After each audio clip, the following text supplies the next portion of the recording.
आज उत्तर प्रदेश राज्य 77वां गणतंत्र दिवस मना रहा है।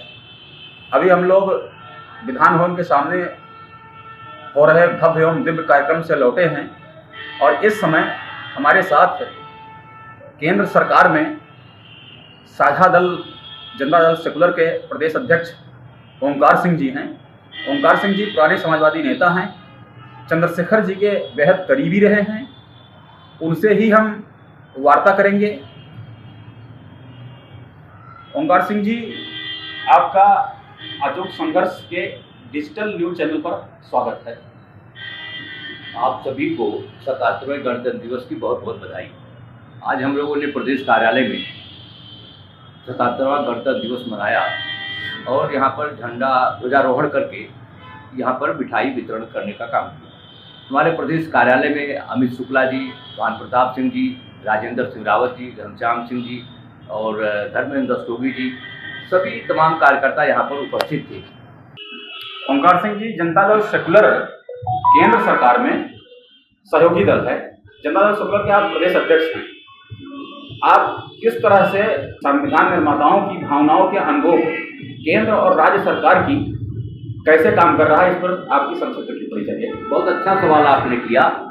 26 जनवरी 1950 को हमारा संविधान लागू हुआ था और आप जानते हैं कि बाबा साहब भीमराव अंबेडकर द्वारा लिखित जो संविधान था, उसके पहले जो संविधान सभा थी, उस संविधान निर्माताओं के जो मंशा थी, जो संविधान 1950 में लागू हुआ था, 1950 के बाद जो सरकारें आई उसके 200 बार उसके साथ रेप किया, बलात्कार किया, तोड़ा और मरोड़ा। आज उसी संविधान में जिन लोगों ने छेड़छाड़ किया है और संविधान में दूसरे जो जन विरोधी कार्यक्रम को उसमें शामिल कराने का काम किया है, उस संविधान की रक्षा के लिए पूरा विपक्ष दौड़ रहा है पूरे देश में। 24 का जब लोकसभा का चुनाव आया था तो नरेंद्र मोदी जी ने अपने सांसदों को एक एक संविधान की कॉपी सौंपी थी और इसके साथ जो सांसद उसमें मौजूद नहीं था, जो दूसरे जगह थे, विपक्ष के लोग थे, उनको डाक द्वारा उन्होंने संविधान की कॉपी भेजी और उन्होंने कहा कि 26 जनवरी 1950 को जो संविधान लागू हुआ था उसकी हमें रक्षा करनी है। बाद में जो 370 जोड़ा गया, जिसमें हिंदू कोड भी जोड़ा गया, या जिसमें जो है तमाम जो 1974-75 में इमरजेंसी लागू की गई, तो वो इस तरीके से जो उन लोगों ने अपने संविधान को तोड़ा और मरोड़ा था, उसको सुधारने के लिए लोग संघर्ष कर रहे हैं, जबकि हमें बाबा साहब भीमराव अंबेडकर ने जो संविधान बनाया था उसकी हमें रक्षा करनी है। थानों पर आम आदमी की सुनवाई नहीं होती है, FIR दर्ज करने में पुलिस हिला हवाली करती है, गरीबी उन्मूलन सामाजिक कल्याण की योजनाओं में कहीं न कहीं भ्रष्टाचार हो, जो आधारभूत संरचना जैसे बिजली का, पानी का, सड़क का खड़ा किया जा रहा है, उसमें भी भ्रष्टाचार की बात होती है।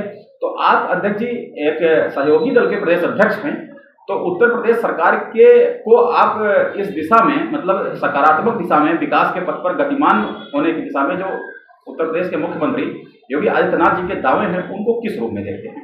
देखिए, जब योगी आदित्यनाथ जी भी विपक्ष में थे और केंद्र में सरकार थी और हम लोग लगातार जो सक्रिय हुए राजनीति में, और जब तक लगातार जो हम लोग आंदोलन चलाते थे तो हम लोगों का नारा होता था, जिले जिले में अत्याचार कौन है इसका जिम्मेदार, दफ्तर दफ्तर भ्रष्टाचार कौन है इसका जिम्मेदार। और ये आंदोलन में ये योगी जी भी शामिल हुए, ऐसा नहीं है। कहने का मतलब उत्तर प्रदेश सरकार के सामने जो चुनौतियाँ हैं, वो चुनौतियाँ लोग विकास के सवाल पर नहीं आते। हम लोग पहले पोस्टर लगाते थे कि महंगाई बढ़ती हुई, बेतहाशा महंगाई, पुलिस जुल्म और उसके साथ साथ बेरोजगारी और शिक्षा का सवाल उठाते थे। उस सवाल पर, बेरोजगारी के सवाल पर आज भी पार्लियामेंट को घेरने का काम विपक्ष ने नहीं किया। वो काम हम ही लोग कर रहे हैं और हम लोग सहयोगी दल जरूर है।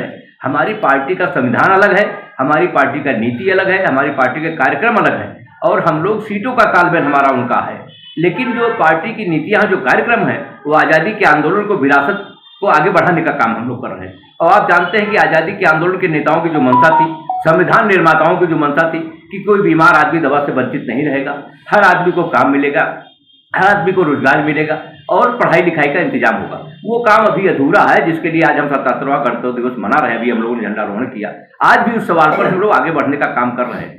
सीधा सवाल है कि कैसे जो गरीबी रेखा के नीचे लोग हैं, जो बुनियादी सुविधाओं से वंचित हैं, हमारी सरकार को क्या करना चाहिए, हमारे समाज को क्या करना चाहिए जिससे आम गरीब, दुखी, पीड़ित, असहाय, किसान, मजदूर, कामगार, पटरी दुकानदार, इन सबको जो है बुनियादी सुविधाएं हासिल हो सके? हमें क्या करना चाहिए?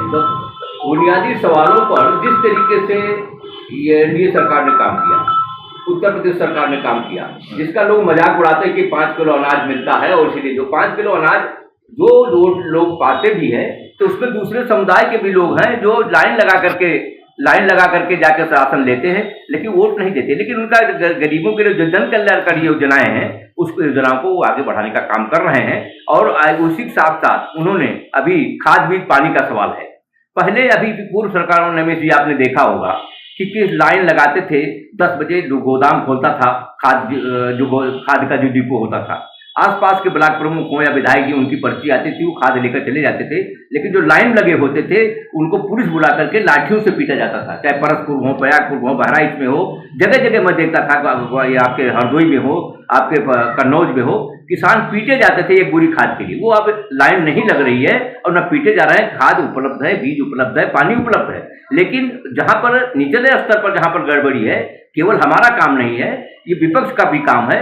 केवल उनके जो जन कल्याणकारी सरकार की नीतियां हैं उनको आगे ले जाओ, जहां पर कार्यान्वयन नहीं, जहां पर उसके काम नहीं हो रहा है उसको उठाने का काम करें और उस पर सरकार ध्यान देगी। मेरा अंतिम सवाल आपसे है कि जनता दल सेकुलर के संस्थापक राष्ट्रीय अध्यक्ष गांव गरीब, खेत खलिहान और किसान से जुड़े हुए नेता माने जाते हैं।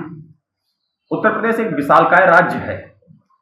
आप जनता दल सेकुलर पंचायत चुनाव में, आगामी 2027 में होने वाले विधानसभा चुनाव में अपनी भूमिका का निर्वहन कैसे करेंगी, और प्रदेश अध्यक्ष के रूप में क्या आप केंद्रीय नेतृत्व से बात करेंगे कि वो नए लोगों को मौका दें?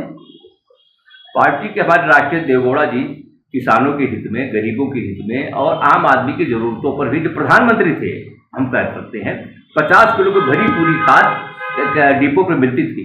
बैंकों को सीधे आदेश थे कि ट्रैक्टर पर सब्सिडी उनको सीधे दी जाए। ट्रैक्टर सब, जिसके पास ट्रैक्टर नहीं था, ट्रैक्टर मालिक हो गया और पूरी सब्सिडी के साथ ट्रैक्टर 2/3 उसके साथ जो है सब्सिडी का ट्रैक्टर लोगों को मिले। और उसके साथ साथ 3 तरीके की सिंचाई की व्यवस्था उन्होंने की थी, जिसमें एक बौछारी सिंचाई, एक टपक सिंचाई और एक ट्रेडिशनल सिंचाई, मतलब जो परंपरागत हमारी सिंचाई है। 3 तरीके के ट्यूबवेल की व्यवस्था उन्होंने की थी। आज चूंकि हम लोग आज के जमाने में जो हम लोगों के सामने जो चुनौतियां हैं, चूंकि देवगौड़ा जी ने पंचायत चुनाव में कहा है कि हमारी पार्टी अकेले कार्यकर्ताओं का चुनाव है, इसलिए हम लोग अकेले चुनाव लड़ेंगे। और विधानसभा का जो चुनाव आएगा उसमें हम राष्ट्रीय जनतांत्रिक गठबंधन के बैनर के तले चुनाव लड़ेंगे। राष्ट्रीय जनतांत्रिक गठबंधन के जो उम्मीदवार होंगे उनके पक्ष में हम लोग प्रचार करेंगे और जो हमारे उम्मीदवार होंगे उनको लड़ाने का काम करेंगे और नए लोगों को हम लोग मौका देंगे। ऐसा नहीं है, पार्टी में जो कार्यकर्ता है, जो खून पसीना बहाता है, जो झंडा लगाता है, पर्चा लगाता है, पोस्टर लगाता है, सम्मेलन करता है, उसके साथ साथ जो हमारे जिताऊ उम्मीदवार हैं, अगर कोई जो पर्सनालिटी बेस है, उसको भी ध्यान दे करके हम लोग चुनाव लड़ाने का काम करेंगे। और इसके लिए हमारी राष्ट्रीय कार्यकारिणी की बैठक हुई थी 21-22 को, हम लोग बंगलोर में थे। बहुत बहुत धन्यवाद। हिंदी साप्ताहिक समाचार पत्र अचूक संघर्ष के डिजिटल न्यूज चैनल से बातचीत कर रहे थे जनता दल सेकुलर के प्रदेश अध्यक्ष ओमकार सिंह जी। अभी फिलहाल इतना ही। आगे खबरों और घटनाओं, इंटरव्यू को देखने के लिए देखते रहिए अचूक संघर्ष का डिजिटल मीडिया प्लेटफॉर्म। धन्यवाद।